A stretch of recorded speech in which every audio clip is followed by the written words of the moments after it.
Olá pessoal, tudo bem com vocês? Sejam bem-vindos para mais um vídeo do canal Aprendendo e Praticando.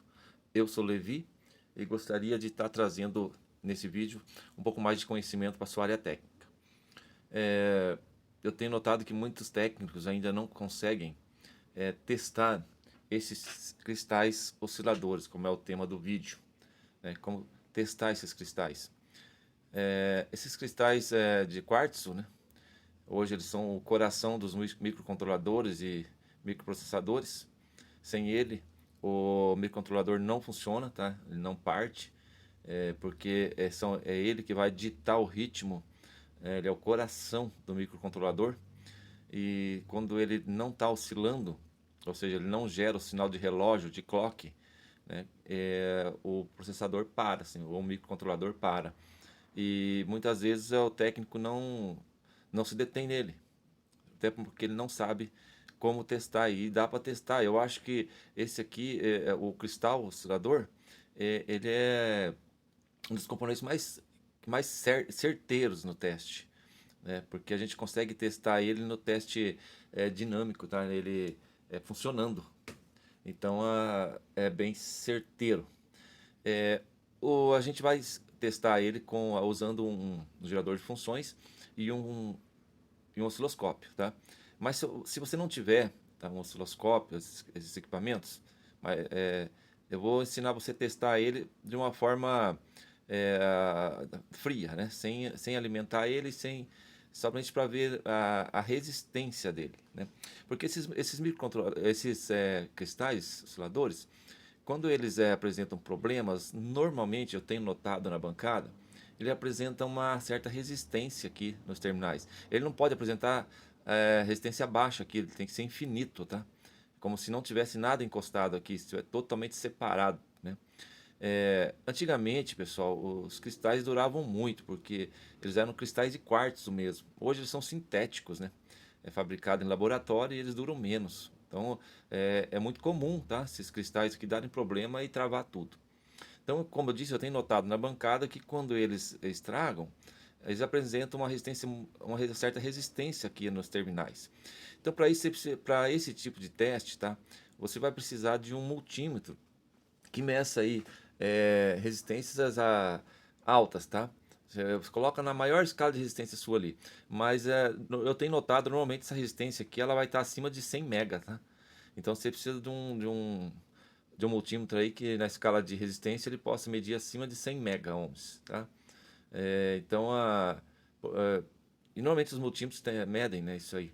Esse meu da Zoe aqui é um 25.000 contagens.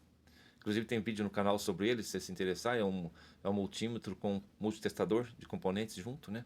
É, então ele vai até 250 megas, né? Então é muito bom para testar aí, fugas, né? Porque na verdade o que ele vai apresentar em seus terminais é uma certa fuga, né? Por oxidação ou deterioração do material, ele vai caindo resíduos e ele começa a apresentar uma fuga nos terminais e ele para de oscilar, né? Então o que a gente faz? Eu coloquei aqui na escala automática de resistência. Então aqui ele vai medir para mim até 250 mega ohms. Aí eu venho aqui com a ponta de prova e coloco nos terminais dele. Tem que ficar estático lá, não pode dar nenhum tipo de resistência, tá? Não é que não pode dar nenhum tipo de resistência, aqui ele já está dando uma resistência, ele está dando uma resistência infinita aqui, né? Então sempre o meu time está medindo alguma coisa, tá? Quando eu digo não está medindo resistência, não está marcando uma resistência baixa, né? Ele fica no OL ali, tá? Ó, aqui eu vou colocar então nos terminais, assim que você vai fazer, e não pode apresentar lá nenhuma medida. Tem que continuar ali no OL, tá? Em mega ohms, então ele mede até 250 mega, isso quer dizer que se ele tiver alguma fuga está acima de 250 mega, mas não é comum, no laboratório geralmente 100 mega ele já apresenta fuga de 100 megas, tá? Eu não tenho nenhum queimado aqui no momento, tá? Para mostrar para vocês. Vou medir um outro aqui de um outro formato, tá? Esse daqui é muito utilizado em forno de micro-ondas da Electrolux. É um oscilador, um cristal de 4 mega, né? Aí a gente coloca aqui os terminais, ó, tá? Mesmo formato, já só. Ele não apresenta nenhum tipo de medida, né? Dessa forma, fica estático ali o multímetro. Então essa forma de você medir, testar ele com o multímetro. Mas não é um teste definitivo, tá? Eu vou aqui ser otimista para você, o teste com multímetro é 50%, tá, de chance de você descobrir algum defeito no cristal oscilador. Uma forma, tá, de quando você suspeita e você tem um outro cristal, retirar um e colocar outro, se você não tiver os equipamentos para teste, tá? Então, quando eu não tinha osciloscópio, né, então eu fazia o teste da substituição, né? Então eu tirava, eu sabia, pegava de uma placa que estava funcionando, né? Você tem que ter certeza que aquele cristal que você vai colocar está funcionando, né? Senão você, daí não vai servir para nada o teu teste, né? Mas se você tem certeza que está funcionando, você retira daquela placa funcionando e coloca na placa que você suspeita, né? Para ver se então o processador começa a funcionar ou o microcontrolador começa a funcionar, né? Então, geralmente quando ele está com problema, o teu equipamento fica totalmente estático, não vai funcionar, tá? Porque hoje quase tudo aí é gerido por um microcontrolador, né? Ou um microprocessador. E quando o clock, novamente eu digo, ele para tudo, tá? Aí você vai medir tensão, você vai medir, né, tensão de reset, tensão de VCC, VDD, e vai estar tudo normal, mas o microcontrolador não vai funcionar. Então aí geralmente eu suspeito esse carinha aqui, beleza? Então com o multímetro é só isso que você pode fazer, medir a resistência entre os terminais, não pode, tem que dar uma resistência infinita, tá? Overload, né? O OL, tá ok? Então agora nós vamos passar para a medida com o osciloscópio. Um cristal, pessoal, de oscilador, ele, ele trabalha baseado no princípio da ressonância, né? Então quando eu tenho aqui, por exemplo, um cristal aqui, não sei se você vai conseguir ver, acho que ele não vai pegar. Esse aqui é um de 12 MHz, ó, veja, ele é marcado 12 MHz. Então ele vai trabalhar na frequência de ressonância de 12 MHz dele, né? Aqui eu tenho um de 4, mas esse não vai dar para ver mesmo, que nem a olho nu. Opa, deu. Esse aqui é um 4 MHz. Hoje o celular está cooperando. Ele vai trabalhar na frequência de ressonância de 4 MHz. O que acontece? O que a gente vai testar? A gente vai injetar um sinal nele, próximo da sua frequência de ressonância, e nós vamos analisar ele no osciloscópio. Então a gente vai notar que quando a gente injeta uma frequência diferente dos 12 MHz, a gente tem a amplitude totalmente diferente da amplitude que a gente espera, né? Por exemplo, vocês vão ver aqui no teste prático que eu vou injetar aqui um sinal, uma senoide, abaixo de 12 MHz, e nós vamos ter aqui uma amplitude do sinal bem baixa. Mas quando ele atinge a frequência de ressonância de 12 MHz, a amplitude dispara, tá? Ela vai lá para cima, bem maior do que a amplitude injetada. Vocês vão ver um fenômeno muito interessante esse, né? E vocês vão entender melhor na prática. Eu vou usar aqui, tá, um gerador de funções da Unity, o UTG-962E, e o nosso famoso aqui, Finirce, o osciloscópio, o 1014D, tá? Que para esse tipo de teste é perfeito. Então você vai precisar de um gerador de funções e de um osciloscópio que consiga medir para você a frequência desejada do teu cristal. Aqui fica a dica, quando você for comprar um gerador de funções ou um osciloscópio, já compre para frequência elevada, né? Esses osciloscópios mais baratinhos aí, eles vão medir muito baixo, né? Não chega a 1 mega, né? 1 MHz, tá bom? Então, primeiramente, você não pode esquecer de um detalhe, tá? A tua ponta do osciloscópio tem que estar em X10, tá? Então, você coloca X10 aqui, vai lá na configuração e também coloca em X10, tá ok? Nós vamos colocar em série, tá? O osciloscópio com o gerador de funções. Então, o que a gente faz aqui, tá? Eu tô com essa ponta preta é do gerador de funções e essa ponta do osciloscópio eu coloco as duas juntas, dessa forma.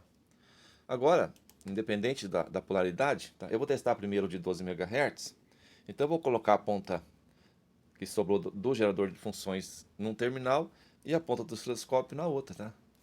Então vai ficar dessa forma assim, ó, né? As pontas negativas, tanto do gerador de funções como do, do gerador de funções como do osciloscópio, vão ficar as pontas negativas juntas, tá ok?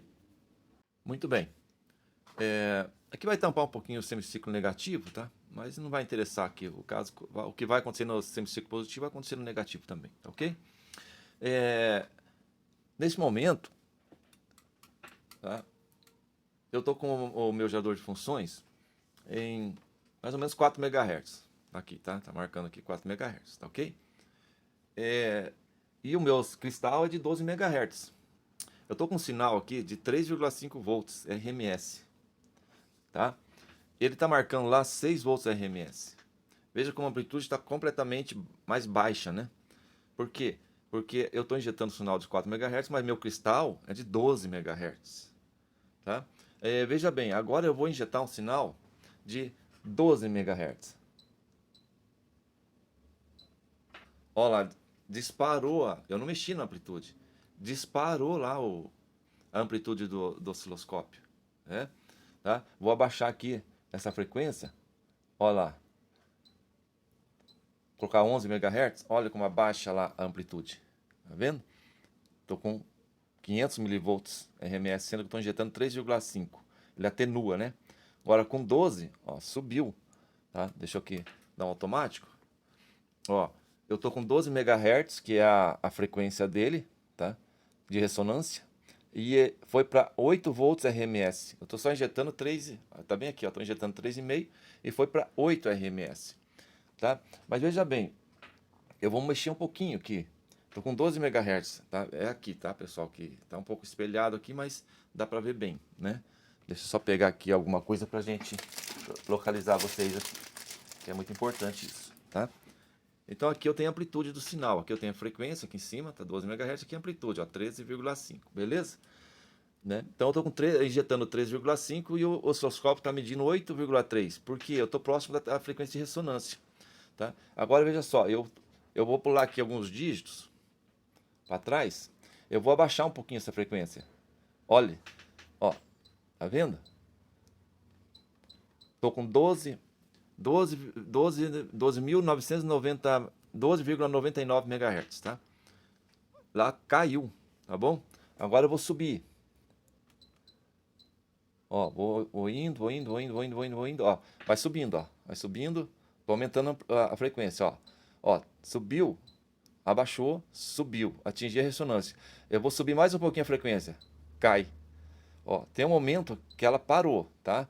Ó, ela parou lá, tá? A amplitude não mexeu, tá? Agora eu vou subir a frequência. Baixou a amplitude. Vou voltar, é porque na verdade ele está oscilando em 12,99 MHz, tá? 12,9999, beleza? Agora eu vou baixar um pouquinho. Ó, 12,998 MHz. Baixou a frequência, abaixou a amplitude. E aqui eu vou subir a frequência de novo.